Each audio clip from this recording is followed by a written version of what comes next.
Well, good afternoon, everybody. We're coming here from Indianapolis, Indiana, and I have the pleasure of speaking with one of our board of directors here at Insurance Collaboration to Save Lives, Bret Swanson.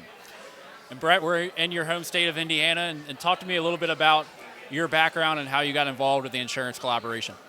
We are. First of all, welcome to Indy. Glad to have you all here at the Society of Actuaries conference.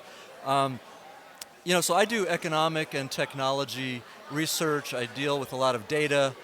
I'm also on the board of the Indiana Public Retirement System, so I look at a lot of actuarial data. I'm somewhat familiar with that world. And over the last couple of years, I, along with lots of others, noticed a really concerning trend with mortality and morbidity, both. And I, saw Josh Sterling, the founder of the organization, in some interviews, and he was seeing the same data I was. And more important than that, we'd recognized the problem, but I thought this could be a solution, right?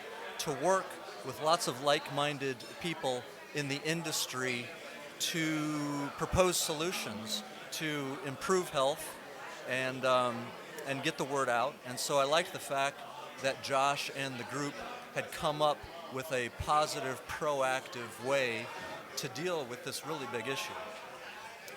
And in the data that you and the group have been looking at for these many months, do you see this as just a national problem? Do you see it as a global problem? I mean, what are you seeing necessarily with the data? That was the thing that really sort of tipped off the most in my mind, is because certainly over the last decade in the United States, we'd already been seeing some mortality problems. Some people call them deaths of despair. We obviously had already seen the opioid epidemic, which was very concerning, very problematic. But then in the last couple of years, we saw different populations also succumb to these new concerning mortality trends, and not just in the United States. We saw it in Western Europe. We started seeing it in East Asia. We saw it in Australia. And so we're seeing it around the world.